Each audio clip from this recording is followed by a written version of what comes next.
Hello everyone, কেমন আছো তোমরা? বরাবরের মতন তোমাদের জন্য অপূর্ণতা গল্পর থার্ড এপিসোড নিয়ে এসে বললাম আমরা। সো গাইস, মাঝখানে একদিন বাদ চলে গেছে, কারণ গল্পটা লিখতে লিখতে আমার অবস্থা খারাপ হয়ে গেছে। এই জন্য ভাই আমি একদিন রেস্ট নিয়েছি।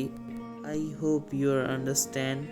তো যাই হোক ভাই, বেশি ইংলিশ না বললা, তোমাদের সাথে অপূর্ণতা গল্পের থার্ড এপিসোডটা নিয়ে আসছি যেহেতু ওইটাই বলি। তো মেইন টপিকে যাওয়া যাক, মানে অপূর্ণতা গল্প থার্ড এপিসোডে যাওয়া যাক। দিন দিন আয়ানের স্মৃতিশক্তি মনে হয় এসে পড়ছে। কি বলো আব্বু? হ্যাঁ, ওই কালকে রাত্রে কি জানি বলছিল, হয়তো ওর আব্বু আম্মুর কথা বলছিল ওই। হ্যাঁ, এটা হইতে পারে, ওর আব্বু আম্মু কথাই হয়তো বলছিল। আমিও একবার শুনেছি ওর মুখ থেকে আবল তাবল কথা কি জানি বলতেছিল ওই। যাক, ছেলেটার স্মৃতিশক্তি চলে আসলে দিতে ভালোই হয়, কিন্তু স্মৃতিশক্তি চলে আসলে কি আর আমাদের সাথে কথা বলবে বা আমাদের সাথে কি ওরা থাকবে? ওই কি যে বলো না আব্বু তুমি, মনে হয় না স্মৃতিশক্তি আসার পরেও আমাদের আমাদের এখান থেকে যাবে। এতদিন আমি ওর এত খেয়াল রেখেছি, আমাদের রেখে কেউ যেতে পারবে? তা তো মা, দিন শেষে দেখাই যাবে কি হয়। এখন আয়ান কোথায়?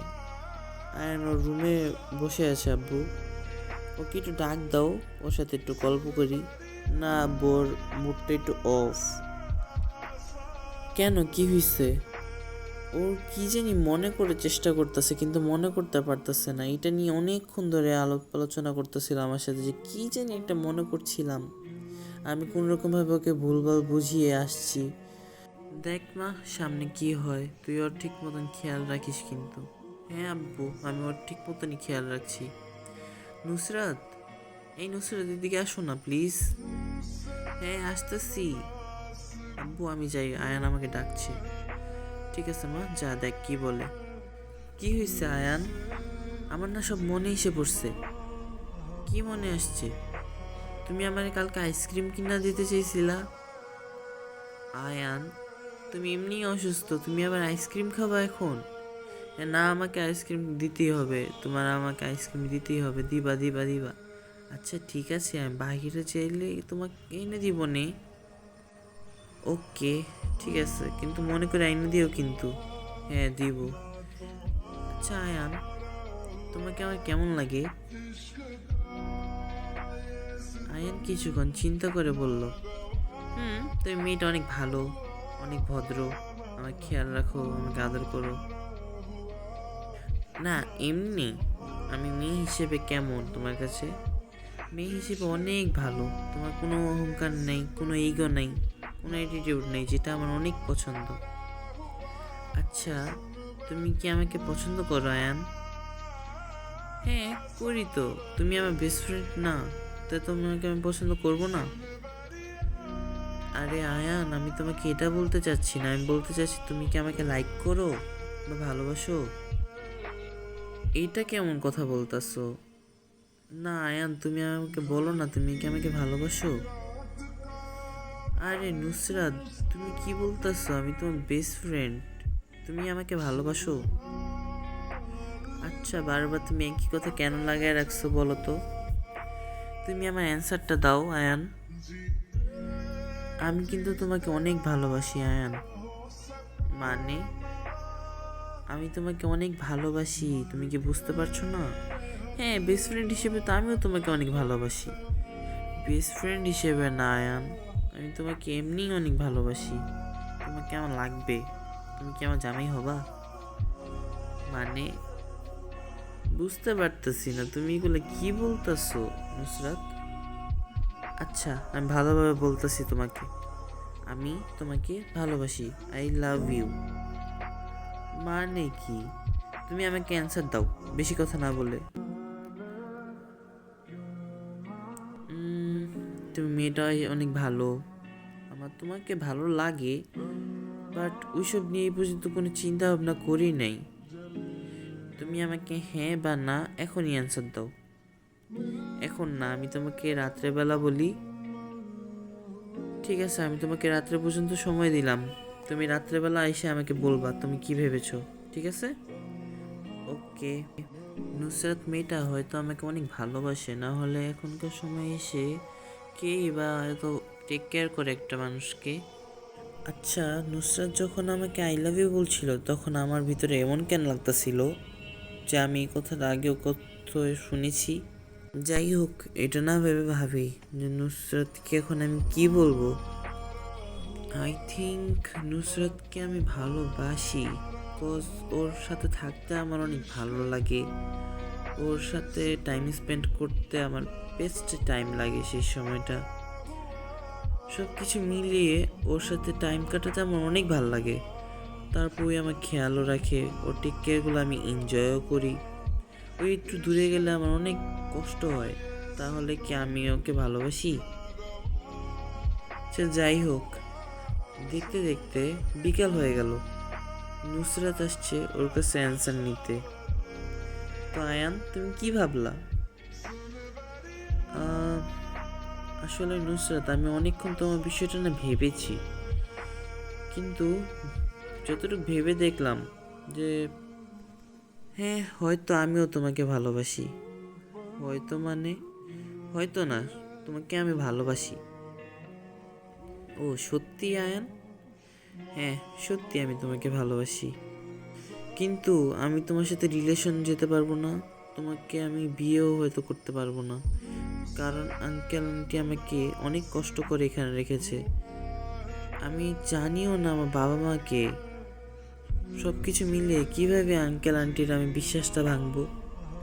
আচ্ছা, তুমি ওইটা টেনশন করো না, তুমি জাস্ট হ্যাঁ বলছো না, ওই পর্যন্ত ঠিক আছে। বাবা মার দায়িত্বটা আমি নিই, বাবা মাকে কীভাবে বলতে হবে এটা আমার উপর ছেড়ে দাও তুমি। ঠিক আছে, যদি আঙ্কেল আন্টি রাজি হয় তাহলে আমিও রাজি আছি। এভাবে আয়ান আর নুসরাতের রিলেশনটি শুরু হয়, এবং দেখতে দেখতে তাদের রিলেশনের আরও 1 বছর পার হয়ে যায়। হঠাৎ করে আয়ান আর নুসরাত একদিন ফান করতে করতে নুসরাত আয়ানকে ধাক্কা মারে এবং আয়ানের মাথাটা দেওয়ালের সাথে বাড়ি খায়, এবং আয়ান অজ্ঞান হয়ে যায়। আয়ানকে নিয়ে হসপিটালে যাওয়ার পর আয়ানের হোশ আসে এবং আয়ানের সব মনে পড়ে যায়। আয়ানের হোশ আসার পর, বাবা তুমি ঠিক আছো? তোমার তোমার সাথে ফান করতে করতে আমার মেয়ে তোমাকে ধাক্কা দিয়ে দিছে, তার জন্য সরি বাবা। আরে আঙ্কেল, সমস্যা নেই, এটা কোনো সমস্যা হয় নাই, আমার কিছু হয় নাই। হ্যাঁ, তো কি হয়েছে না হয়েছে ওটা তো আমি ভালোভাবে দেখতে পারতেছি। তুমি রেস্ট নাও, তুমি উঠছো কেন? না আঙ্কেল, অনেকক্ষণ শুয়েছিলাম, এখন আমার একটু শুয়ে থাকতে ইচ্ছা করতেছে না। এভাবে আয়নের সব কিছু মনে করে ফেলার পরও আয়ন তাদের কিছুই বলে না, কারণ এটা বলার পর তারা অনেক কষ্ট পাবে। দেখতে দেখতে নুসরাতও তার বাবা মাকে তার মনের কথা বলে দেয় এবং বলে যে সে আয়নকে অনেক ভালোবাসে। এবং এটা শোনার পর তার বাবা মা প্রথমে রাজি না হলেও পরে যে রাজি হয়ে যায় এবং তাদের বিয়ে ধুমধাম করেই দেওয়ার ব্যবস্থা করে। দেখতে দেখতে তাদের বিয়ের দিনও চলে আসলো, কিন্তু আয়ান এখনো তাদের কিছু বলেনি। আয়ান মনে মনে ভাবছে আয়ানের বিয়ে, কিন্তু আরিয়ার কোনো খবর নেই। যার সাথে বিয়ে হওয়ার কথা তার সাথে বিয়ে হচ্ছে না, আরেকজনের সাথে হচ্ছে, কিন্তু আয়ান কিচ্ছু বলতে পারছে না তাদের মন রাখার জন্য। তারপর দেখতে দেখতে বিয়ের দিনটা চলে আসলো। সব মেহমানরা বসে বসে খাচ্ছে। আয়ানা এবং আয়ানের বউ স্টেজের উপরে দাঁড়িয়ে আছে, মানে হবু বউ দুজন দাঁড়িয়ে আছে এবং সবার সাথে ছবি তুলছে। হঠাৎ করে আয়ানের চোখ একটি মেয়ের দিকে পড়লো এবং এই মেয়েটিকে অনেক চেনা চেনা লাগছে, পিছন থেকে দেখতেই চেনা চেনা লাগছে। তারপর মেয়েটি যখন সামনে ঘুরে তাকালো তখন মেয়েটিও অবাক, এখানে আয়ান কি করছে? কি ব্যাপার, এখানে আরিয়া কি করতেছে? আয়ান আর সহ্য করতে না পেরে দৌড় দিয়ে আরিয়াকে যে জড়িয়ে ধরে সবার সামনে, এবং সবাই এটা দেখে অবাক হয়ে যায়। আরিয়া আয়ানকে জড়িয়ে ধরে বলতেছে, আয়ান তুমি কেমন আছো? আমি তোমাকে অনেক ভালোবাসি আয়ান, আমি তোমাকে এটা বলতে পারতেছিলাম না, তার জন্য অনেক সরি আয়ান, আমাকে মাফ করে দাও। তুমি কোথায় ছিলে এতদিন? তোমাকে আমরা অনেক খুঁজেছি। দেখতে দেখতে আয়ানের বাবা মাও এসে পড়লো এবং আয়ানকে দেখে তারাও অনেক ভেঙে পড়লো। আরিয়া যখন জানতে পারলো এখন আয়ানের বিয়ে হচ্ছে, আরিয়া আয়ানের উপরে খুব রেগে গেল এবং বলল, আমার কাজিনের সাথে তুমি বিয়ে করতেছো কিন্তু ভালোবাসো তুমি আমাকে, এটা কেমন কথা আয়ান? এই বিয়ে কোনোভাবেই হবে না। সো গাইস, আশা করছি তোমাদের এই গল্পটা অনেক ইন্টারেস্টিং লাগছে। এই গল্পটা আরও আগাবে গাইস, আরও 2 এপিসোডের মতন আসবে, তোমাদের বলে দিলাম। তো অপেক্ষা করতে থাকো এপিসোড আসার, এবং সামনে এপিসোডগুলো আরও ইন্টারেস্টিং করার চেষ্টা করব। এবং আমাকে একটু সময় দিও, মাঝখানে আমার একটু ব্রেক নিতে হয়, কজ আমার স্টাডিও করতে হচ্ছে, প্লাস তোমাদের জন্য গল্পও বলতে হচ্ছে। তো সব মিলিয়ে ভাই আমি অনেক প্যারায় আছি। যদি মাঝখানে একদিন গ্যাপ দেই ভাই, তোমরা একটু কষ্ট করে ম্যানেজ করে নিও। তো বেশি কথা না বাড়িয়ে ভিডিওটা এন্ড করে দেই। তো গাইস, আজকের জন্য এই পর্যন্তই ছিল গল্পটা। যদি ভালো লেগে থাকে তাহলে লাইক, কমেন্ট অ্যান্ড সাবস্ক্রাইব করে দিও। তো দেখা হবে তোমাদের সাথে 4th এপিসোডের সময়। আল্লাহ হাফেজ।